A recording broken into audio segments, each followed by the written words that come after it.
Proud of this. More you test, the more negative, more positives. I understand that, but the more you test, the more good you're doing. The number of tested is up 15,000, 220,000 total people now tested. Positive cases are up to 7,900. Total cases 83,712. Down to one county that now doesn't have a COVID case. That's what you're going to see going all across the nation. Well, we're a rural area. We're not going to get it. Oh, really? Go visit upstate New York if you want to talk about rural areas. We have rural areas. And just the way it's gone through rural New York, it will go through rural America. Total numbers, 83,000 tested positive, 12,000 people currently hospitalized. That's up 1,200 people, 3,000 people in ICU. 6,000 patients discharged. That's up 1,167. People go into the hospital, they get better, they leave the hospital. Most impacted states, New York is at 83,000. New Jersey is at 18,000. That's Governor Phil Murphy, who's been a great partner to me, a great partner to the people of this state. Governor Ned Lamont, also in Connecticut, has been a great partner. We've done a lot of great work as a region, which is very unusual. You know, those lines between states often become walls, not with Governor Murphy and not with Governor Lamont. We're working together, and we're going to work cooperatively with New Jersey because they have a real problem. California's ticking up. Michigan's ticking up. Florida is even ticking up. Massachusetts, but no one is anywhere near where we are, right? 83,000 compared to 18. Number of deaths, 1,900, up from 1,550. That number will continue to go up. That is people who have been on ventilators for a period of time.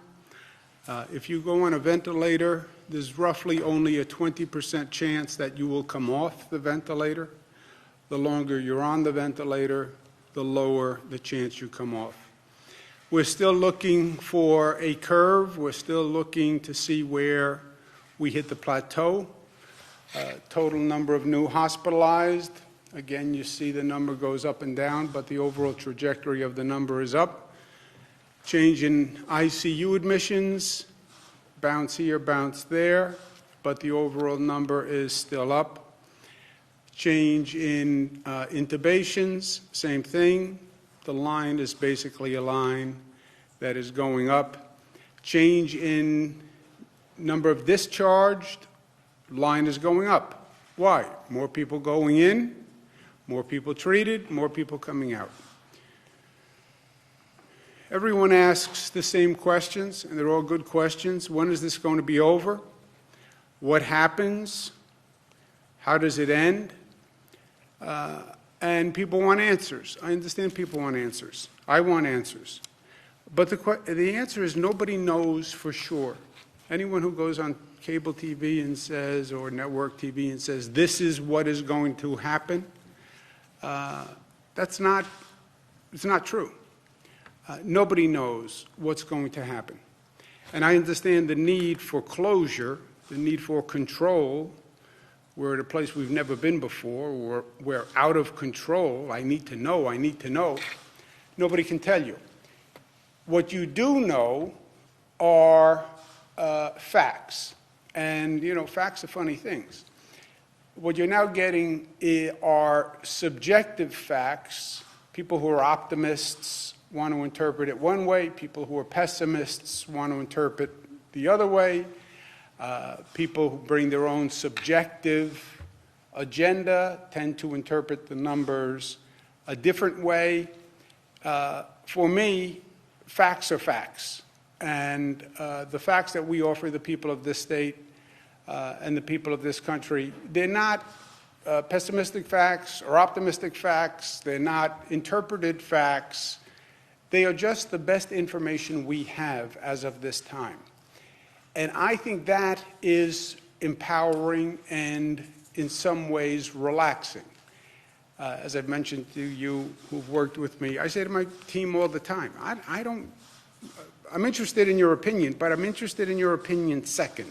I'm interested in the facts first. And give me the facts unjaded by your opinion. Because once a person has an opinion, or once a person wants a certain outcome, and they look at the facts through that filter, then you can interpret facts differently. Just give me the straight facts. Sergeant Joe Friday, just the facts, ma'am, just the facts. No opinion. There's something empowering to that. We look for the facts to projection models. That's how we gauge what we do. We follow the projection model. Every day you get additional data, they run that data into the model, and they refine the model. And basically, we then have a composite model, because you have many different people out there with many different models. We use McKinsey, which is a consultant to the state, for this purpose, to basically look at all the models and come up with a composite model. And if people wonder, well, where do you get these numbers, Governor? How do you decide what you're going to do? We have a model, we have a projection, and that's what we follow. The current model, and the model, by the way, even more maddening, the model changes the more data that comes in, because they started with assumptions and presumptions, and then the more data that comes in either affirms or discounts their presumptions that they started with. So they refine the model over time, and the model changes, and the numbers change. But what we're looking at now is the apex, top of the curve, roughly at the end of April, which means another month of this. The apex, the recent number is you could need 110,000 COVID beds. What does that mean? Beds for COVID people, as opposed to other people who are in the hospitals for other reasons. 37,000 ventilators. That is our current model. That model is based on minimum or minimal impact from social distancing. Meaning what? One of the great variables is how effective is the social distancing? Are people doing it? Are they complying with it? And to what extent and how effective is it? Nobody knows that answer. So they do different projections depending on how well social distancing works, how well people comply with it, and then how effective it is. Minimal social distancing impact is where we get the 110,000, 37,000 ventilators. High compliance with social distancing, you still have 75,000 COVID beds as opposed to 110, you're 25,000 ventilators, okay? So when I keep pushing for high compliance on social distancing, it's because high compliance on social distancing will reduce the number. This is what they began talking about, flatten the curve, flatten the curve, flatten the curve with social distancing. This says, this is the difference between high compliance with social distancing and less compliance. If you have high compliance, you're down to 75,000 COVID beds, 25,000 ventilators. Less, it goes up to 110 and 37. Interestingly, both are looking at the same point of apex. It's just a lower apex. Both models say you apex at the end of April, just lower, a lower need at that apex. And that is what we want, because this all comes down to, at the apex, can your hospital system manage the volume of people coming into the hospital system? That's all this is about at the final analysis. Now, there are also different models out there based on different presumptions. People studied China, people studied Wuhan. Well, if you have the same compliance that you had in Wuhan, Wuhan basically just locked up society. I don't even know that if the federal government enacted the Wuhan model that the American people would comply. We have a totally different social structure, governmental structure. So you have different models that project higher or lower. What we're doing with McKinsey is studying all of them and coming up with a moderate model that is a basis for us to make planning decisions, because I have to make decisions. And I want to make the decisions off the numbers, so that's what we're doing. It's not to say that there aren't other people with other opinions. There are many people with many opinions. And some have the apex happening sooner, some have the apex happening later. You can find people who believe the apex will come in 7 days. You can have people who say the apex won't come for 6 weeks. You have that kind of range. You have a broad range on the number of beds. You have a broad range on the number of ventilators. Our course, for planning purposes, is a moderate model, because in truth, the higher models, we don't even have a chance at meeting that capacity anyway. You say over 110,000 beds. There is no possible way we could get there. So in some ways, an overly aggressive estimate doesn't even mean anything to us, because it's just unachievable. People ask, well, what's going to happen? And Dr. Fauci said yesterday or the day before, the days blend together, estimated 100,000 Americans may pass away. Some people have said 100 to 200,000 Americans may pass away before this is over. When is it over? When you achieve what they call herd immunity. How do you say 100 to 200? That's a broad range. Well, it goes back to the other point. Nobody really knows. But 100 to 200, you're saying a significant amount of people lose their lives. There is a group that is funded by the Gates Foundation, thank you very much, Bill Gates, that projects 93,000 Americans will lose their life by the time this is over. That model suggests 16,000 New Yorkers will pass away by the time this runs its course. My guess is, so when Dr. Fauci says 100,000, there are models out there that make these types of projections. And what would that mean to New York? That would mean about 16,000.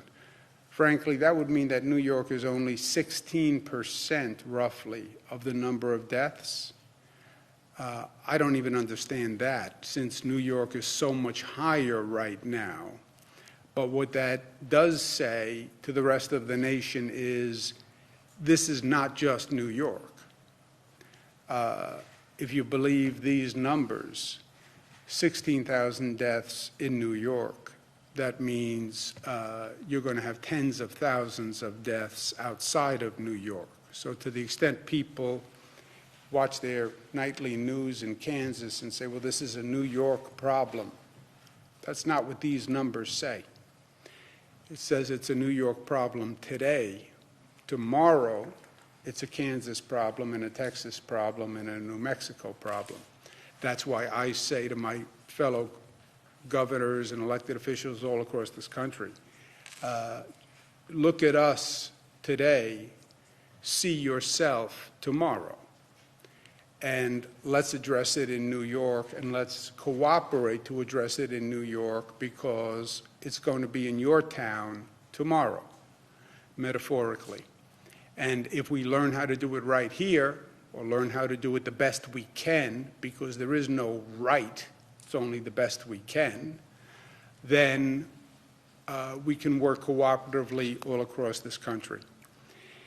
The other thing this model says, people say, well, when is it over? 2 weeks, 3 weeks, 4 weeks? This model projects you're going to have a high death rate through July. If this model is correct, this could go through the summer. Now, other people talk about getting back to work, starting the economy, April, May, June. This model says it could go on through July. Now the questions become nuanced. Well, could you still be dealing with the virus and get the economy up and running and get people out of their homes? Yes, I think there are ways to do both. Not picking between human life and the dollar bill, because no one is going to pick a dollar bill over human life. But can you come up with a public health strategy that is consistent with people getting out of their homes and starting to get back to work? Yes, you can. My opinion is the best way to do that is to come up with a rapid testing procedure where people can test, they know who's positive, they know who's negative, and they know who can go back to work and come up with a test quickly, and they're starting, that is readily available, that people can do at home, so you can take the test, know where you are, and we can start ending this terrible situation that we're in. Also, you come up with testing and rapid testing. Not only do you get up and get the economy running, you end the anxiety. The anxiety is what is most oppressive here. Not knowing if I'm positive, if my friend is positive, if my loved one is positive, not knowing when this is going to end. The anxiety of dealing with this isolation day after day after day. It's like a bad Groundhog movie, you know? Day after day after day. When does it end? How does it end? I don't know. I'm out of control. I think that testing is going to be the best mechanism to try to work through that. On the good news front, we have new testing available in New York. Regeneron, which is a great New York company, has created 500,000 testing kits at no charge. Thank you, Regeneron. And they are distributing them across the state. Corning, another great company, has donated 100,000 tubes and $500,000 at reduced cost, so we can do more tests. New York is very aggressive on testing. We have been from day one, and we think that has helped us slow the spread of this virus. My favorite topic, young people must get this message, and they still have not gotten the message. You still see too many situations with too much density by young people. They can get it. They're putting their lives at risk. This can kill young people, rare circumstances, but it can. But you get infected, you give it to someone else. So think about somebody else. And I've said this 100 different ways. The compliance is still not where it should be. You saw the models on the differential in the compliance versus major compliance and minor compliance. So we're going to take more dramatic actions. We are going to close down the New York City playgrounds. I've talked about this for weeks. I warned people that if they didn't stop the density and the games in the playgrounds, you can't play basketball. You can't come in contact with each other. That we would close the playgrounds. I've spoken to Speaker Johnson from New York City, who feels very strongly about this, who did from day one. We agreed initially with the mayor that we would try compliance, and the mayor was going to try to use the NYPD to enforce compliance, social distancing in playgrounds. It is still a problem. We're working with the speaker, we're working with the mayor, but we're going to close down the city playgrounds and leave the open spaces available. So use the open space in a park walk around, get some sun, great. No density, no basketball games, no close contact, no violation of social distancing, period. That's the rule. Other good news, we are working with all the hospitals in the state to do something they have never done before, which is to act as one, to cooperate, to share supplies, share staff, support one another, shift patients among hospitals, which really has never happened to any great extent. And the hospitals have been very cooperative, and I want to thank them very much. In this war, we must plan forward for the next battle, meaning we have been behind from day one. This virus has been ahead of us from day one. You don't win a war that way. The next battle is the apex. The next battle is on the top of the mountain. You see that curve? You see a curve? I see a mountain. The next battle will happen at the top of that mountain. That's where it is going to be joined. And that's where the enemy either overwhelms our healthcare system or we are able to handle the onslaught of the enemy at the top of that mountain. And that's what we're planning for every day. But I want to offer you a different perspective that I'm starting to think about, and I think we all should start to think about. As a society, beyond just this immediate situation, we should start looking forward to understand how this experience is going to change us, or how it should change us, because this is going to be transformative. It is going to be transformative on a personal basis, on a social basis, on a systems basis. We're never going to be the same again. We're not going to forget what happened here. The fear that we have, the anxiety that we have, that's not just going to go away.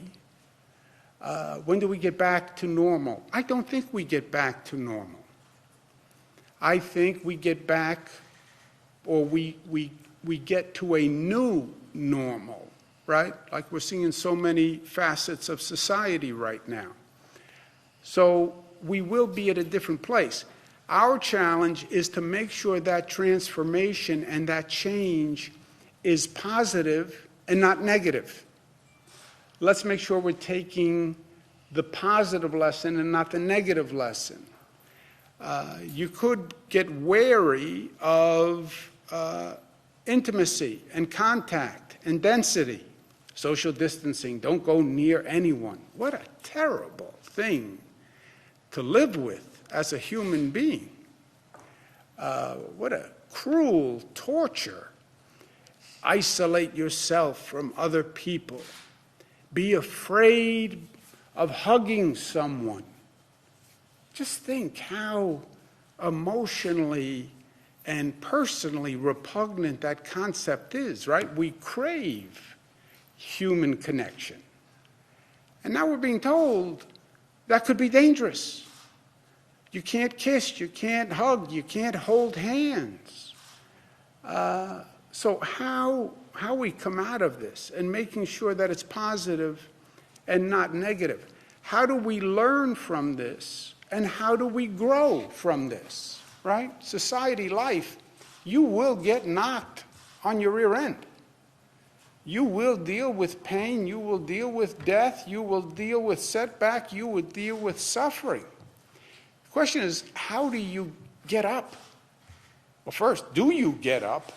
And second, if you get up, how do you get up? Do you get up smarter? Do you get up wiser? Or do you get up bitter? And do you get up angry? And do you get up fearful? We are in control of that. And we have to start to think about that. And we also have to be smarter from what we went through. How do you make the economy more resilient? What happens when something like this happens again? And something like this will happen again. Oh no, this is a once in a lifetime, never again. Something like this will happen again. We're seeing it in the environment. We're seeing it with floods. We're seeing it with hurricanes. Something like this will happen again. You can't just turn off the economy like a light switch. How do governments work together? You can't figure it out on the fly, what the federal government does, what the state government does, what the local governments do. Figure it out before. Learn the lessons from this. Telemedicine and teleeducation. We had to close the schools. Well, why weren't we ready with a teleeducation system? Why weren't we better at telemedicine? Why didn't we have that capacity rather than having people wait on all these lines to come in to get the same basic diagnosis and the same basic advice? Why don't we have medical supplies made in this country? Why are we shopping in China for basic medical supplies? Why don't we gear our medical research to these types of threats and challenges which we know are on the horizon? We know these viruses are changing. We know that they mutate. Why don't we get ahead of it? You still have to run society. Let's talk about first responder capacity. We now have first responders who are getting sick, and the workforce is dropping. Well, that was inevitable, right? That was going to happen. What's the backup to that situation? And let's talk about societal stability and engagement at times of crisis. You can't just tell everyone, go home and lock your doors and sit on your couch and order takeout for the foreseeable future. That's not who we are. It's not even a mental health issue. It's a personal health issue. It's how we relate to one another. We're not built to be isolated for long periods of time and not have human contact.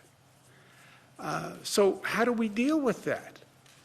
And these are the types of questions that we have to start to think through.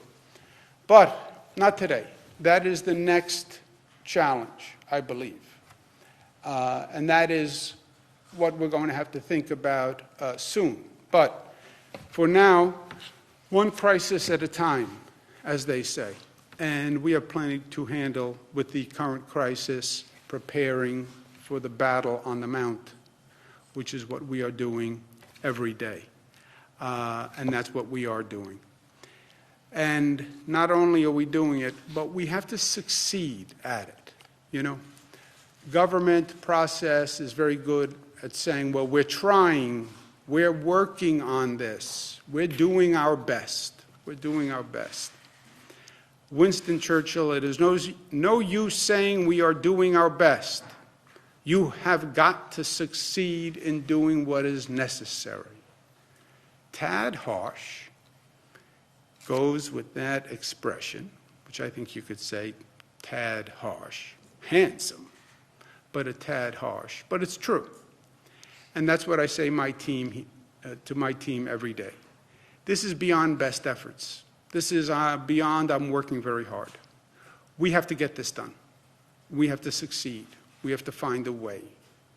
We have to make it happen because too much is at stake. Last point on a personal note. My brother Christopher, as I told you yesterday, tested positive for the coronavirus.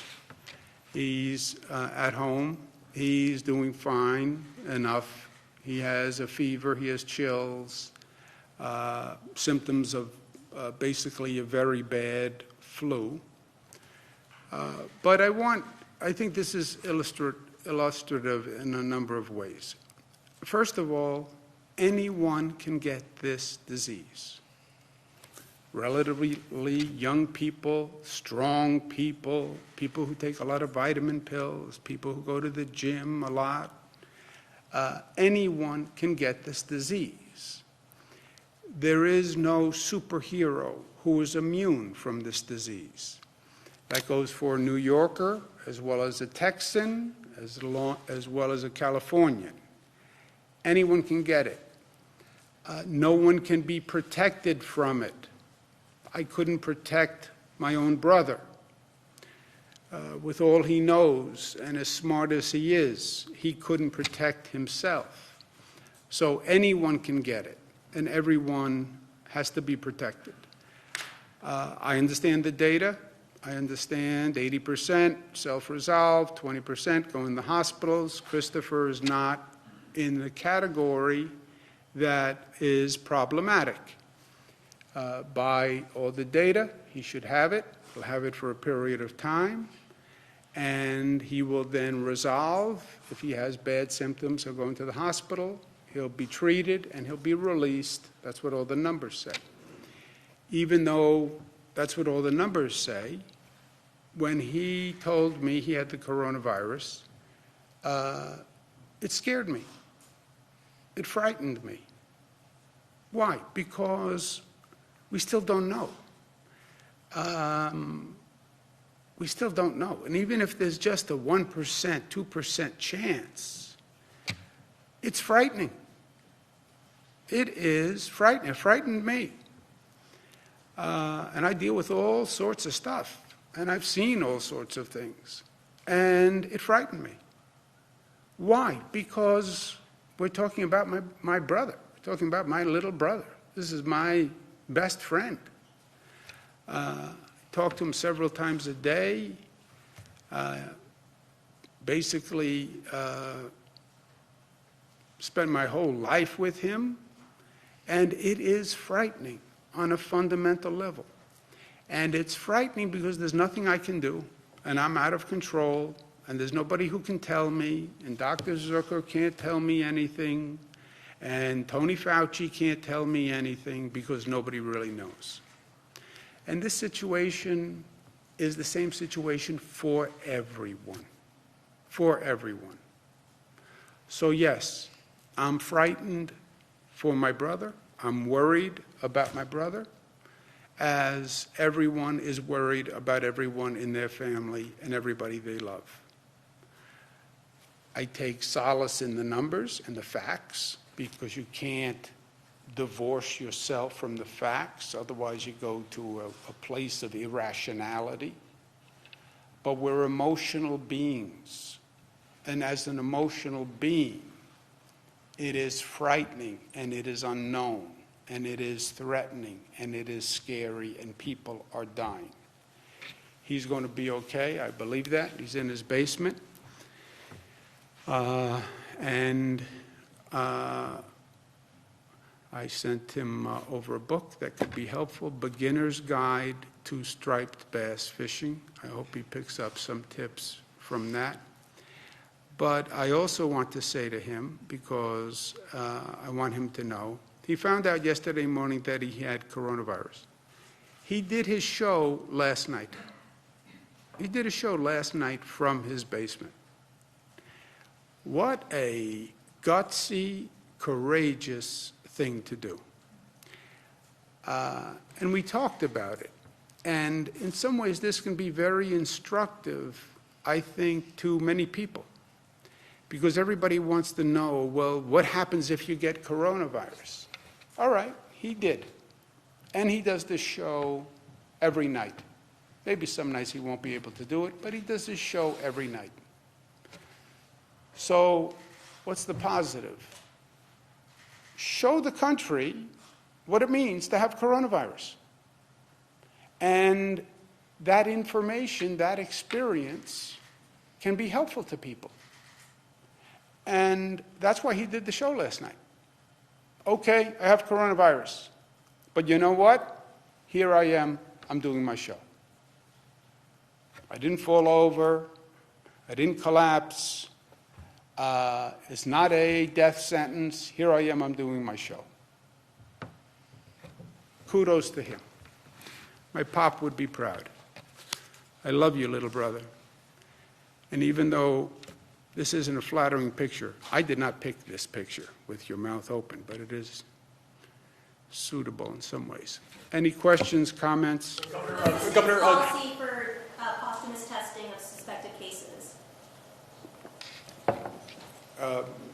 If you could repeat that, please, because I missed it. Also, let's do any questions on coronavirus. If you want to do questions on budget or anything else, let's do them at the end. But I'm sorry I didn't hear your question. What's the state's policy or procedure for posthumous testing of suspected coronavirus cases?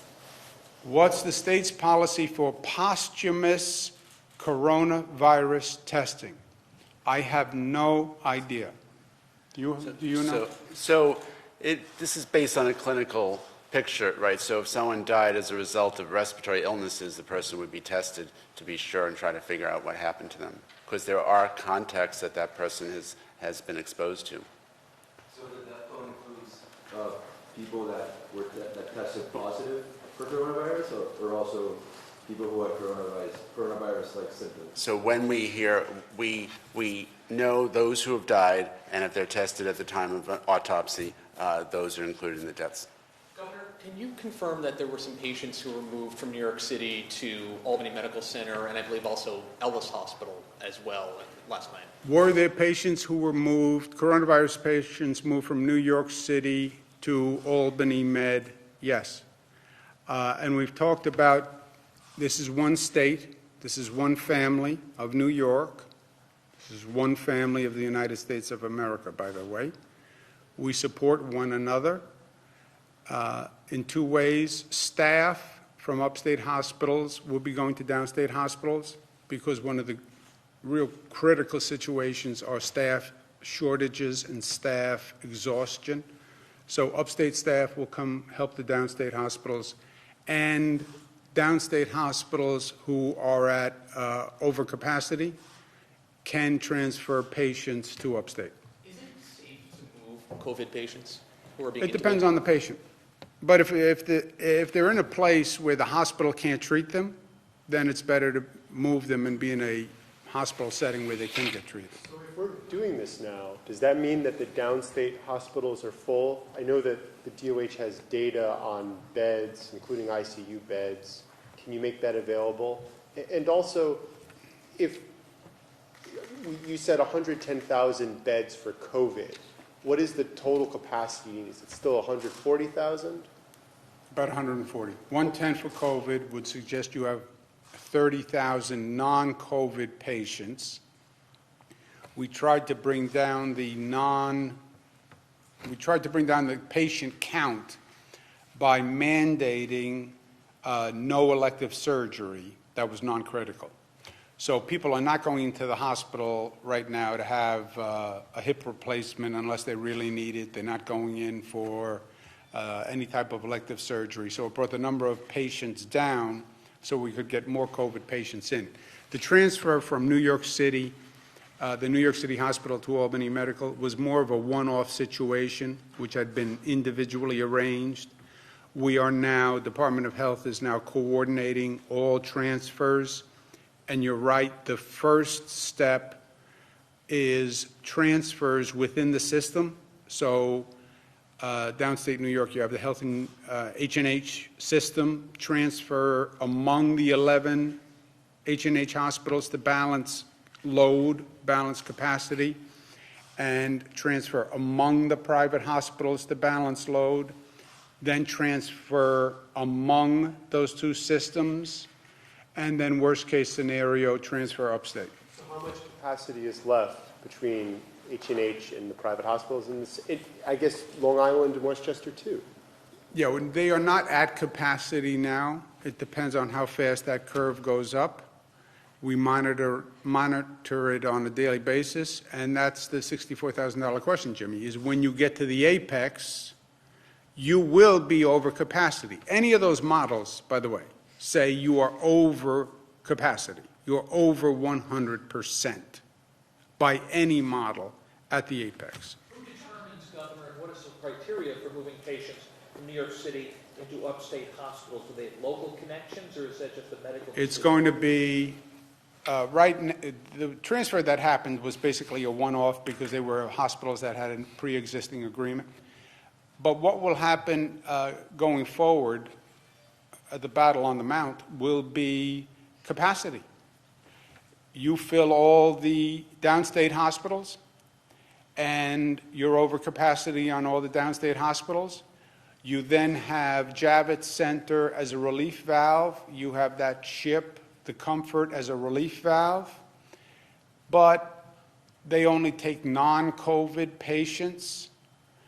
You try to transfer to Long Island. If Long Island is at capacity, then you move upstate. It's a pure capacity issue, pure systems management issue. Where do we stand with temporary hospitals in New York and the suburbs? Several New Yorkers sort of shoulder to shoulder watching the ship come into New York. What more can the city do to make sure that people are staying inside? Is closing playgrounds enough at this point when you have people, sort of marveling at this ship, standing in close proximity to each other, and NYPD not necessarily doing anything about it right away? Yeah, look, we had this conversation with the city. It's part of the closing the playgrounds. The NYPD has to get more aggressive. Period. Period. Well, it's not a law enforcement issue. It is. And by the way, if you're going to force me into a position where I have to mandate it and make it a law, a social distancing law that, which I think is absurd, but it has to be enforced. First, how reckless and irresponsible and selfish for people not to do it on their own. I mean, what else do you have to know? What else do you have to hear? Who else has to die for you to understand you have a responsibility in this, right? I mean, it's just really so incredible, especially New Yorkers who live in a dense environment and know how interdependent they are on one another, right? And this is a situation where one person sneezes and I get infected. So our own social responsibility, the individual responsibility, the civic duty. But beyond that, yeah, we are going to need law enforcement to get more aggressive. Governor, a significant Zach? percentage of the NYPD and the FDNY is now calling out sick. Are there any plans to shore up the workforces of first responders? Yeah, look, we will do whatever we have to do. If NYPD people are getting sick, they will get sick. FDNY people, firefighters will get sick, they will get sick. The backfill will come from state police, and we're working on that. State police already have total jurisdiction within New York City. Second, we could deputize police officers from upstate communities to serve in New York City, if we get to that point. Now, the NYPD is so large, I don't know that we get to that point, but if we believe we don't have the minimum personnel to police New York City, we could then go to the state police. Worst comes to worst, we could deputize other officers. Same thing presumably happen with Same thing with firefighters. How many volunteer medical workers have been assigned to New York hospitals already, and which ones? How many volunteer medical? Well, first, the hospitals, we have a pool of about 78,000? It's 82,000 right now. We have a pool of 82,000 people who say they want to help. We then route them to the hospitals. The hospitals basically will employ them. So they have to fit the needs of the hospital, and the hospital has to vet them because they're going to be in that hospital and performing services. So it's really now at this point, as quickly as those hospitals can make those decisions is as quickly as people are being hired. We don't have a census yet. I don't know if we have anything anecdotal. We've made the population available to the hospitals. And they know the regions, the geographic locations, they know the specialties, but they want to be careful that they're actually picking a person who's qualified to perform the duties. Do we know? Well, let me just, do you have a number at all? There are 3 hospitals that have already contacted the portal.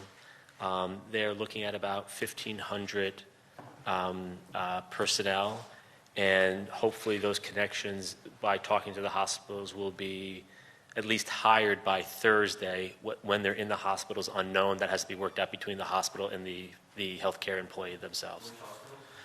We're going to let them work that through, and then we'll put some of that out after they work out some of those arrangements for their own privacy. And have any upstate staff yet come down to New York City? You said that would be sort of a first line to have already employed hospital staff upstate come down. Anecdotally, yes, they have. We don't have numbers yet on exactly how many. And why not close playgrounds statewide? Why only in New York City? We don't have the same density issue in the playgrounds upstate that we've had downstate. If we do, I would. When are more temporary hospitals in New York and the suburbs coming online? When we need them. The temporary hospitals are the ultimate overflow valve and are not without difficulties in and of themselves, right? They are really the last of the last resort. You still need staff, you still need equipment. They are really available if you max out your bed capacity. My fear is on the hospital capacity, there are three components. Beds, which literally mean beds, staff, and equipment. You will run out of staff before you will run out of beds. And you may run out of equipment before you run out of staff. That's the situation we're in. Governor, what do you make of religious charities like Samaritan's Purse running temporary hospitals in New York City? Anybody who can help, God bless. Governor, on the federal stockpile of ventilators and other medical equipment, I'm not sure if you saw the story in Politico about USAID having issues sending our supplies to other countries while the federal government was ostensibly sending people to go to other countries to look for supplies, and some of the confusion there. The mayor of Chicago has said that she is skeptical of the federal government's being completely honest with her about the stockpile. Do you think when you speak with President Trump and other folks at the White House and the federal government, do you think they're being completely honest and truthful with you about the stockpile? I don't know what they have in the stockpile. I only know what I read. And look, I was in the federal government. I don't even know, is there one stockpile? Are there multiple stockpiles? I don't know. Do I think the federal government has enough in the collective stockpiles, enough in their possession to meet the need? I don't know, but I pray that they do, because that is the only option. I cannot buy a ventilator for $1 million. Well, maybe for $1 million I could buy a ventilator, but you cannot buy ventilators. Remarkably, in a real cruel twist of fate, China is the main manufacturer for all these things. It all comes back to China. Where do we get the masks? China. Where do we get the gowns? China. Where do we get the gloves? China. Where do we get the ventilators? China. I mean, I don't know how we got into this position. And then China is selling to the world, literally. So a state, and every governor will tell you this, they're trying to buy, I'm trying to buy, I'm calling everyone I know, but it all comes back to China. And then you have the federal government that is also buying. So really, the only hope for a state at this point is the federal government's capacity to deliver. That's why the Defense Production Act came up weeks ago, right? The Defense Production Act gives the President of the United States power to say to a company, you make this. The whole discussion was about ventilators. Look, you have a shortfall on gowns. American companies can make gowns. They're not like wedding gowns. They're like paper gowns. Make the gowns, make the gloves, make the masks. You know, why are we running out of these basic supplies? We need to maybe rethink some systems. Does this make you more of an advocate for something like either a universal basic income or maybe a single-payer, centrally managed health system, which is kind of what you're doing now? I don't know, Jimmy. I think it's even more basic than that. How do you keep the economy running? See, no system will work if the entire economy is closed down, universal basic income, who's supposed to pay, if nothing is working? The federal government just increased unemployment to 600, they would. Yeah, they're just printing money. But, there's only so long you can print money. You can keep the printing press running. But ultimately, there has to be some revenue being generated somewhere. How do you have a resilient economy? How do people really work from home if you could plan it and design it and you had anticipated this moment? What would we have done differently? That's my point. I don't have the answers. I'm just saying today we have to pose the questions. Right now we're in the middle of the crisis and we're treating this hospital management problem. That's what we're all doing, right? We're all trying to manage hospitals. That's what this has come down to. And enforcing social distancing. That's it. But we have to start to think about this is going to be over at one point. And what did we learn, and what should we learn, and how does it change us, and how does it transform us, and what do we want to take from this that's positive? I have not thought through any of that, because I'm still preparing for the critical engagement on the battle on the top of the mountain. Let's take one more question. Who hasn't asked the question? Sir. Yeah, thank you. I have a question regarding the McKinsey model that you showed us. And the numbers are with high compliance social distancing. So do you have the numbers with low compliance social distancing? And if so, I guess the end of April apex would be delayed, right, by how much? The apex is not delayed, interestingly enough. Jim, do you want to speak to this while I look for the slide? Right. The apex, the timing is still the same. It's the severity of the spread, right? This is all about social distancing, so it's limiting the exposure to as many people as possible. So the more you can distance from one another, the less exposure there is. And that's what they've modeled. So factoring in things that states and others are doing to socially distance, we could project that lower level if people comply with those orders and rules. It can come down considerably. And as the governor said with McKinsey, we're working with many different organizations. Imperial College has a model. Cornell University, we're working with the folks from the University of Washington.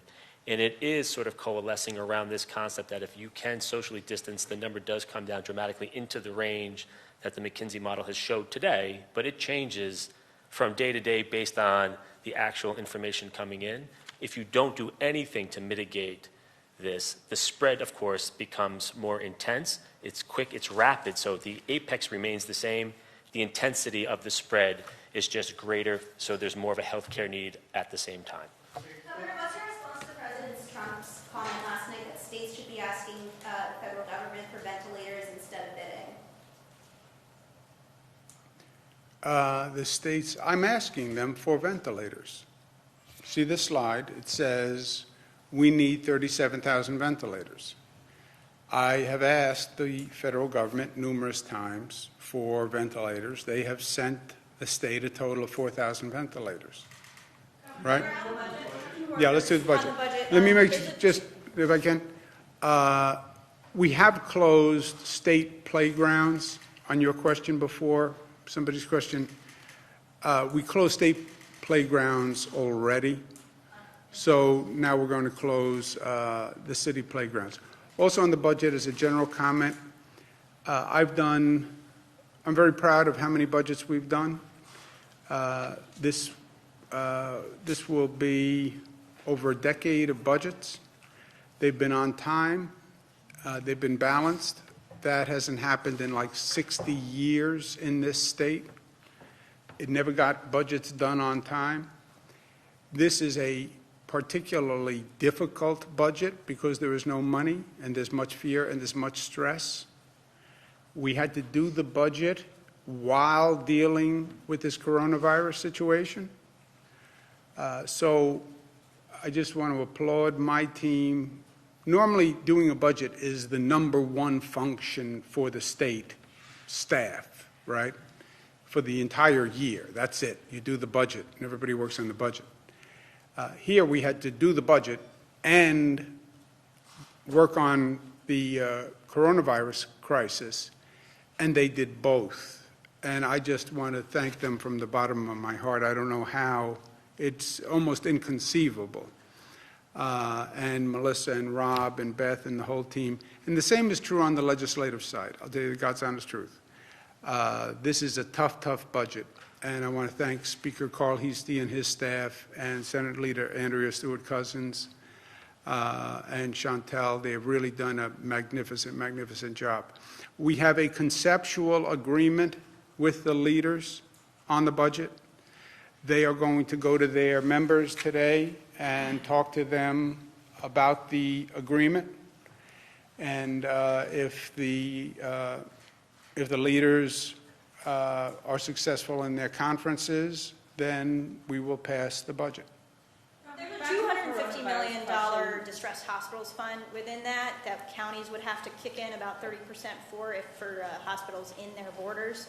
Is that how is that going to work? Why put that on counties? And yeah, let's not. I don't want to get into hospitals that serve regions. Yeah. You know, I don't want to get into specifics in the budget because we have an agreement with the leaders. The leaders are briefing their individual senators and assembly members. I'd rather let the leaders go through the budget with their assembly members and senators first before they hear about it from me in a press conference. So I don't want to make any specific comments on the budget. Just kind of globally, my understanding is that you're not doing any big broad-based tax increase. And also, I've heard that the overall state operating spending may go down. Is that true? Are we actually reducing spending? Can you talk about the decision to do that rather than maybe raise taxes and raise spending? Right. So the governor submitted a budget that was at about $105 billion for state operations. We, in the absence of $10 billion in revenues that we've projected, so it's either going to be tax revenues or federal funds, you'd have to take it down the budget to $95 billion. What we have said is that over time we're going to look and see if revenues come in, then we will put those revenues into the respective spending areas as proposed by the governor. If they do not, then we will have to make those reductions, and you would reduce the budget overall. It would go down. In the absence of the $10 billion, the budget would go down by about 6.7%. And then what about borrowing? Are we doing short-term borrowing for cash flow? Is there any long-term borrowing that you're anticipating to sort of bond something out for many years to cover a bad year of operations? We have no choice but to issue short-term borrowing to bridge the gap from the tax filing date change, right? So when we moved the tax date, when the federal government moved the tax date from April 15th to July 15th, that results in virtually no revenue coming in during that period. We still have expenditures during that period. So for that period of time, we have tools we have some reserves and then temporary borrowing to bridge that gap. Let me say this. I really don't want to get ahead of the leaders presenting to their conferences. But I'll tell you, I think it's remarkable to get the budget done in this situation with everything that's going on. Also, this budget is a robust budget. This budget, when we did the State of the State, we had a lot of policy ideas, a lot of reforms for this state that would help many, many New Yorkers and make this state, once again, the progressive leader on the environment, on social justice, economic justice, racial justice. And all of those items are still in this budget. So it's not that we said, well, because we're busy, we're going to scale back. And I applaud the Assembly and the Senate. With everything going on, we did not scale back our efforts or our ambitions to advance this state to greater heights. And you look at this budget, you would never know that anything else was going on. It will be as productive a legislative session as we have had. The numbers in the budget are going to be a little different with this caveat. But the budget is basically going to say on the numbers, look, we can't spend what we don't have. If money comes in during the course of the year, we'll spend it. If we actually lose money, we have to adjust it. And that's life, and that's every family's situation, and we'll deal with it together. That's it. I have to go to work. Thank you very much. Thank you. There are 120,000 state workers who haven't been paid today, some frontline workers. If the budget passes today, will they get paid? The controller, yes, the controller could have paid them yesterday. We've gone through this situation before. He chose not to.